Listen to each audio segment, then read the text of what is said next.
and they're like, you haven't changed a bit. And I was like, people tell me that after a few years. It's been quite a few since 8th grade. Yeah, I mean, from when my time, I understand you not changing much, and I understand me changing a lot. I don't know, man. I was, That's almost 20 years ago. yeah, I was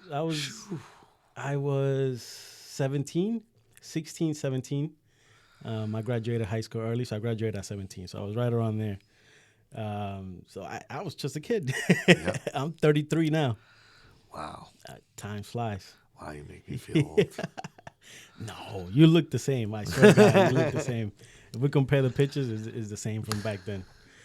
Anyway, welcome to EDJ Studios. This is the EDJ podcast, and today we got a special guest, Coach Jason from the Volunteers at the YMCA. Say what's up, Coach. Thanks. Thank you for having me. Welcome, everyone. Yes. So we had a game today, and we won. Yes, we did. Perfect. Who were we playing? Judge Rottenberg Center. They are a special needs school from Canton. That's a residential school, so their players live there. We had a good game. Wow, the players live there. Yeah, it's a special needs school, Okay. and our league is an opportunity for them as part of their program to be able to engage in things out in the community, and on our end and for the league, we get exposure to a group of kids that outside of Lowell, and we don't all. It's another group of kids to connect with. Exactly. They love the game also. Absolutely. Is it much different than when I played, or is it basically the same kind of system? Or well, it's funny you say that. You were just saying a couple minutes ago before we came on that you were almost 20 years ago that you played. This is actually my 20th year of coaching the Volunteers. Wow.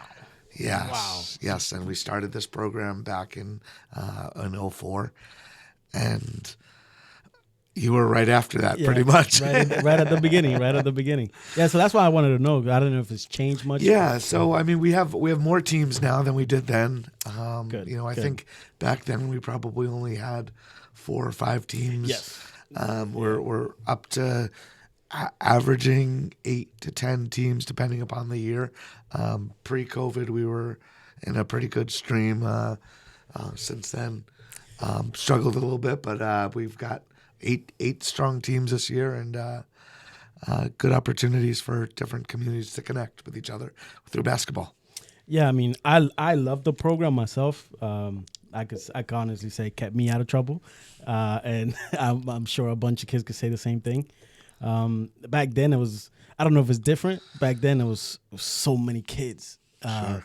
I remember our trials were Yes, that's something that has changed. So our league name, for those that are listening, is Northeast Hoops Building Community Bridges, and it's made up of different YMCA's and Boys and Girls Clubs in the area. And special programs. We have an AAU team also that come together to connect kids through basketball. And we have 2 teams here in Lowell, and the population in Lowell around basketball has certainly changed a bit since 07, 06, 07 when you played. And so, back then we used to have the regular 70 kids try out. And that was an interesting tryout nights. But I think this year we probably averaged just under 50. So still good numbers, but it's different. Different commitment level from kids all over, but overall, it's still an opportunity for kids that aren't playing varsity ball, Exactly. but looking to better their game. Exactly. Yeah, no, I enjoy the program. I think it was very helpful. I was one of those kids. I couldn't play in high school. A lot of it had to do with work, and me starting basketball really late. Sure. When I got way better after the Volunteers. I think if that was 2008, 8, I only had like 4 years in the country. Wow. So yeah, I was mainly a baseball player before then. Yeah. Coming I can tell. Yeah, coming from the Dominican Republic. That's all I knew how to play. So yeah, I learned a lot. And then that's pretty much my first taste of organized ball. Before it was all street ball. Sure. And I had to learn way different. You were our bowling ball that year. Yeah. I was playing the center. Yeah, no, it's what I really have appreciated in the league, and it's been our focus, is how do we create opportunities for more kids to play ball. Lowell has thousands of kids, and the number of kids that try out for the school teams, the schools can't possibly meet the need of the number of kids, and so we're just one other opportunity. And I'd sort of say we're the anti-AAU in that we make sure we're not charging kids hundreds of dollars to play. Exactly. Many of our kids can't afford that. Exactly. And so it's just an opportunity for them to learn, get off the streets, and hopefully take a couple of life lessons from this. Exactly. And you were a very good coach. You had good patience to deal with all of us. I know some of the players that used to play come back as coaches, which I think it keeps the whole family thing going. Absolutely. The Volunteers family has been something that's really been special to me, in that each year we do a alumni game and have former year alumni come back and play in a game against our current players. But I try to also each year bring back some of our former players to help give some advice to our kids and be an ear to the players that is different than old coach here telling me what to do. This year I've got 4 former players that have stepped up, and all in their different ways from different years, and are a great help to me. Perfect. And how did you get started in this? I mean, it's not like you're getting paid a lot of money, or you obviously doing it for the love of the whole thing. It's interesting. So to be clear, I don't get paid any money. In fact, that's part of where the Volunteers name came from. Makes sense. Is that we were trying to come up with a name that represented who we were as coaches, but then also as the players. And part of the volunteer aspect on the players piece is that we've tried to incorporate different community service projects when possible through the Y, or other things over the years for our players to get involved in outside of just the day-to-day games. Where was I going with that? So how did you get started? Oh, yes. Were you like a long-time basketball player, fan? No, it's funny you say that. So I played a tiny bit in high school. I was okay, but not anything. I played on a rec team. Didn't care. I was more of a football player. And when I graduated college, I moved with my roommate out to Lowell, and I was in grad school at the time. And pardon me. No problem. My roommate was the athletic director at the Y at the time, and he had come home the night before one of his basketball programs was starting, and he was upset, and he was telling me that many of these programs rely on parent volunteers. Yes. And he had shared that a parent that he was that was going to be one of his coaches had a heart attack that day, and his program was supposed to start the next day. And he was racking his brain on what to do, and I was like, for one season, I can give you a hand. That's how it starts. Exactly. And and at the time it was 6 to 8 year olds, and I did it for a season. And I was like, you know what, I like this, but I need a little bit more competition. Yeah. And I started over the years, going a little bit older. Did the middle school program for a number of years. And while I was doing that, actually, another coach, Chris, and I had noticed that we had a lot of 8th grade players that would be excellent 8th grade players and then go off to high school and not play basketball anymore.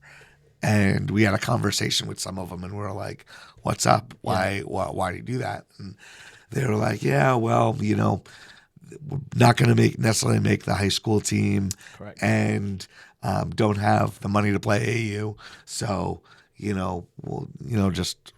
just don't end up playing." And so that's very common. That's basically what happened to me. Yeah, I tried out for the basketball team at the high school, didn't make it. Then after that, I started working. Sure. Just the hours wouldn't match. Yeah. Then that was a perfect opportunity, perfect time slot. It's like practice usually started for us like around 7:30. 7:30. So Yep. it's perfect. I don't think I've changed my practice day or time in probably almost 20 years. Is it still like Tuesdays and Thursdays or something like that? Tuesdays and Wednesdays from 7:30 to 9:30. Yeah, I remember how we got introduced to the team was we will go to the Y and then you guys would come on and kick us out, and I'm like, what is this about? And then I think you told us, why don't you guys just play? Why don't you guys just try out? That's right. And then we did, and then that's how it started. But it's a great program. I think. Thank you. I hope this brings some light to it. Hopefully, Thank more you. kids join. Hopefully, more people decide to help. It's one of those things where I think is very valuable in any community. Yeah. At least it's valuable for me growing up. I know it's changed a little bit when the demographic of basketball. Period. Yeah. When I was growing up, it was everywhere. Sure. Now it's a little bit different. I don't see it as much. It is. I think their basketball, all sports, I think, have become so specialized that, kids that are taking it seriously have their special trainings and specialized coaches and things like that. And there really isn't a lot for the middle of the road average player that just wants to play because they enjoy the game. Exactly. And also sometimes the families can't afford all these extra stuff. True. Your program is a very, very non-expensive. I think we got shoes when I played with you. We had funny uniforms. You do that. I was telling so we only did that one year that we were able to do the shoes, and that's a funny story for those people listening. You may remember player for the Knicks, Stephon Marbury. Yeah, we had the Marburys. Yes. And the star Marbury came out with the Starberry ones. Yep. And they were those shoes that were supposed to appeal to the inner city kids because they were only like $20. Yeah. And we had a sponsor that year that bought sneakers for the whole team, and because they were $20 a pair. Yeah. And that was cool. Unfortunately, Starberry won. They weren't very comfortable. Yes. And most of them fell apart by the end of the season. Yeah, they didn't last very long. But I think in a box somewhere, I still have a pair of those somewhere. Nice. But good memories. Speaking of sponsors, most seasons we have had to rely on having the kids raise money outside of the small registration fees that we've had, and we've had to do like different fundraisers and things because I've been focused on wanting to make sure that kids aren't spending a lot of money out of their families' pockets. And I've been very thankful the past 3 years. We've had the sponsorship of a friend of mine, AJ Brown, who has contributed money to make sure that all of our kids can play free of charge. And so big shout outs to AJ and his business really has done wonders for us to make sure that none of our kids have to pay for anything, and our uniforms are paid for, our season is paid for, and the kids can just worry about hooping. That's awesome. What was the name of the company again? Of the person? It's AJ Brown. AJ Brown, yes. Okay. Shout out to AJ Brown. Thank you very much. His company is with his Financial Pro, I believe, and he's got a car racing in the Daytona 500. Oh, nice. Today. Yes. Nice. I like racing. I like cars too. Got in trouble with cars.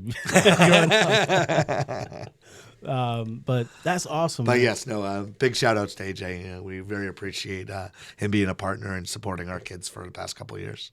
Perfect. I mean, that's awesome. And if anybody's looking at this and you guys would like to help and donate in whatever way you guys can, even if it's with your time, you could definitely reach Coach Jason.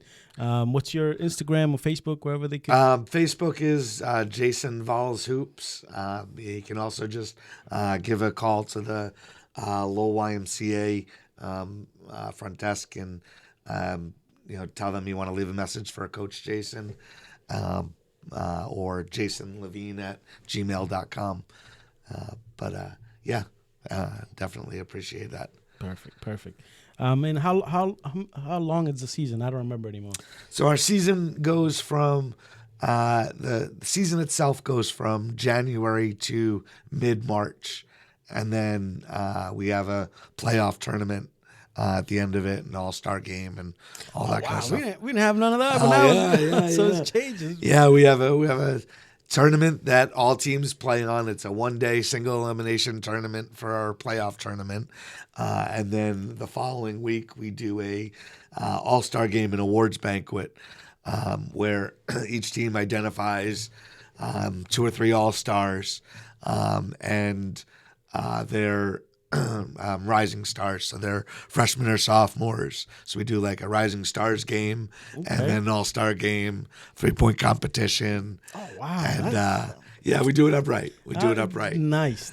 I definitely want to. I don't know. My timing is crazy nowadays, but I would love to go to one of the games and try to get involved again.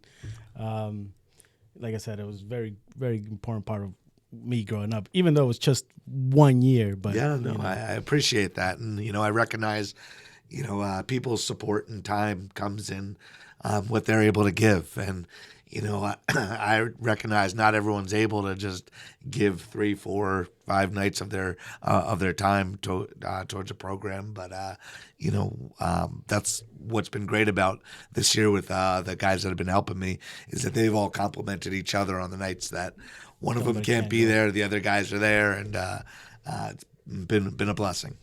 Nice. I wish my kids would have loved basketball, but I tried. I did sign them up for the 5-year-old league at the Y. They were there for a while. Yep. I tried. They did end up not Understood. They went for soccer, so I coach soccer. Sure. For them now. Never played soccer in my life, but so you'll appreciate this. My daughter, I've got a 5 turning 6-year-old, and got her signed up for basketball right at the beginning of this year, and she was so excited when we signed her up, and she goes, "Yes, now I'm the coach." No. And then went out there and realized she doesn't seem to love playing. Yeah. But she's also 5, so give her some time to explore the different things she does love. Yeah, my kids they like it, but they just they went. My wife is Colombian. They went to Colombia for vacation, and after that, everything was soccer. With soccer. Yep. So there I you was go. like, whatever, if that's what you guys like, absolutely. As long as they find something that they love, that's what matters. That's my only rule with them is I don't care what you guys play, we're just gonna play something. There you go. That's the only thing that I require. Absolutely, keeps them moving, keeps their minds moving, keeps them off the tablets and all the screens. So true. But hopefully they'll change their mind. I still play whenever I get a chance.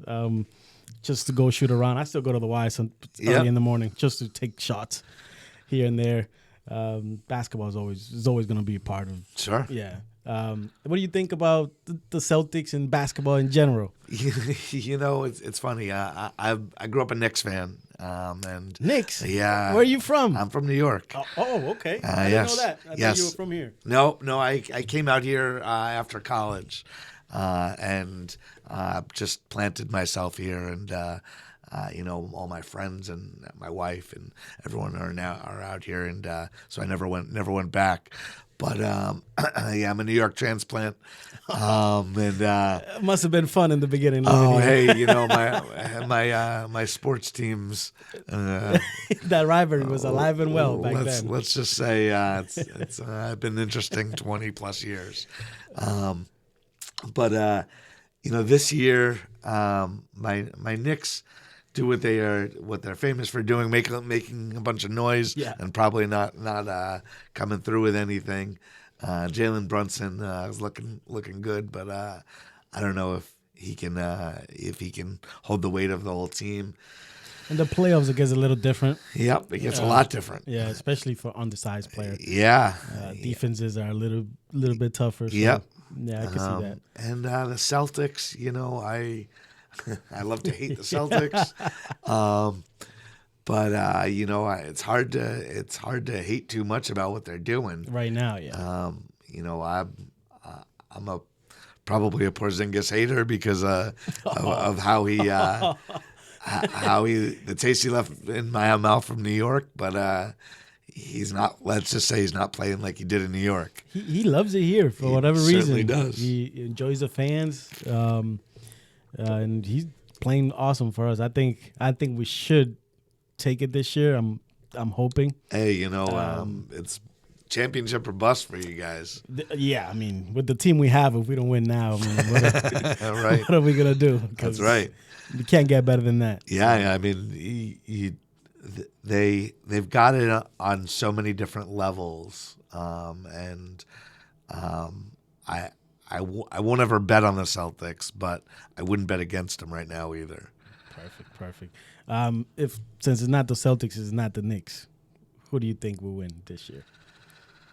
Ooh, I know it's tough. It's only Met season right now. But. So, if I had to say who I think is going to win, it's probably going to be the Celtics.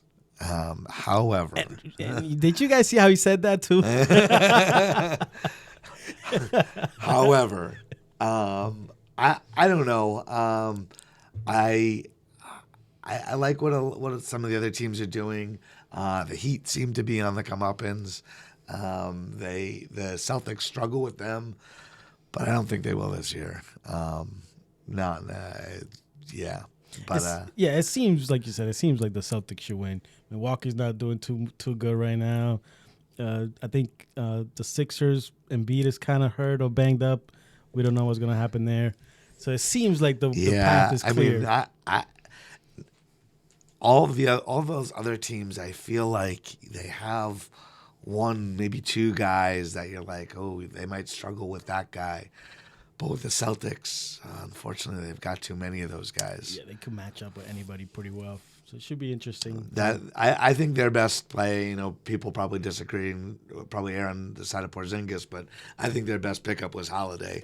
100%. I like that kid. 100%. Perimeter defense. It's, everybody has these great perimeter players nowadays. You need somebody. I think that kid's a winner, but unfortunately, he's with the Celtics. Shots fired. Oh no. I mean, it's fun. I think the league is in a good place right now. There's a lot of good players, good young players coming up. I get worried a little bit with all the I'll say it, divas that we have right now. Everybody's switching teams and now honoring contracts. Sure. As a basketball fan, that's a little bit worrisome, just because these players sometimes just don't want to play. I from my lens, I hate the message it sends to the kids. Yes, 100%. It's bad. The behavior standard it sets for the kids, that is acceptable, I think, is over the top. Yeah, you're supposed to honor your contract at least, and now we have players just leaving 3 or 4 teams back to back, like James Harden. Yep. Perfect example where I'm just like, whoa, like you could just do whatever you want. Yep. Ben Simmons, you're getting paid all this money, you don't even play. Right. It's a little, I don't think it's fair for the fans. Nothing against the player, but we should definitely have some type of rules for things like that, just because I think it takes away from the game and it takes away from teaching kids, what you're supposed to, which is you're supposed to honor, whatever paper you sign. Also, I mean, the thought of trying to develop a team over time is so warped right now, I feel like, because it almost comes across that like developing a team is more like fantasy basketball, that you can plop out these single players and add in these single players, and that's going to, be the effect. And there's no, how am I building a team over time, and building up kids that are developing over time behind the stars. Correct, and building a culture. When we were younger, there was team pride. The players didn't want to leave. Players wanted to win wherever they were drafted. That's all gone. Sure. People are chasing rings and the good weather and their friends. And I think it makes certain teams great and then certain teams not so great, which probably hurts the product in my... Yeah, I mean, I do wonder, is that just basketball or is that all sports? At this point, it's all sports. Right? Yeah. And then, even thinking about where college sports are headed with the NIL stuff. Yeah. What is it about money, huh? Once right? money gets involved, hey, money. It's just everything changes. Money makes the world go round, apparently. Yeah, definitely. Yeah, I mean, that's the whole college part is a little bit tricky because, I mean, these people are making a lot of money off these kids, so there should be probably some type of balance there, but it should definitely be focused. I think they should provide with the health insurance, the clothing and all that stuff that kids, and then just money to but not crazy amounts of money. Well, where we're already there, so there's no putting that back in the can. Yeah, millions of dollars right off the bat. It's kind of it's while they're 18 years old. Yeah, and we seen what big amount of money what happens when you give it to teenagers. That being said, those schools are making that money off of the kids. Yeah, so I wouldn't hold it back from them. Exactly. But there's certainly no simple answer to it. Yeah, because I think it is going to take away from the game a bit. Again, like money, root of all evil, right? Sure. Now basketball, has that been your favorite? You said football too, but those two sports were the only sports you played growing up? Or? Played. I played a little bit of baseball, but I feel like I was more that Adam Sandler guy that the outfield. It's like, no, don't hit it to me, don't hit it to me.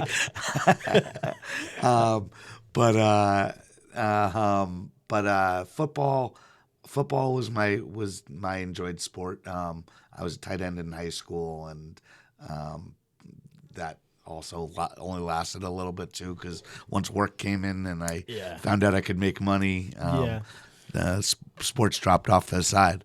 Yes, that's my story. I couldn't focus on. I was working since I was 14 years old. So sports were I love all sports from the beginning, but I had to work. So. I played sports up until I hit that 16 point, and then once I was able to get a job and have a car, it was like, wait, I need to stay after school every day to play sports. Well, once you have a car, I could be making money, and so it was hard because I obviously wasn't going to be making the sport my future. It was something I enjoyed, but I was never good enough to be making a career out of any of it. Yeah, that was my problem. I knew I was never good enough to make it, but I loved it. So if I wasn't working, I was playing basketball. And as soon as I had kids, then it was work, then kids. Yeah. So sports went by the That's how it goes. But that's why I started this. I get to bring in athletes and try to stay, in touch with what I like. Absolutely. So basically, that's what I do with the podcast. Anything I'm interested in, I try to get people to come in and speak to me about what I like. That's great. Can't complain too much. Yeah, no, this has been a good conversation. I'm glad you've had me in tonight. I was when I saw I lost touch with you, so I didn't know if you were still coaching or. But then I seen you on Facebook, and I was like, great. Let me hit him up and see. Absolutely. So how much longer do the season has?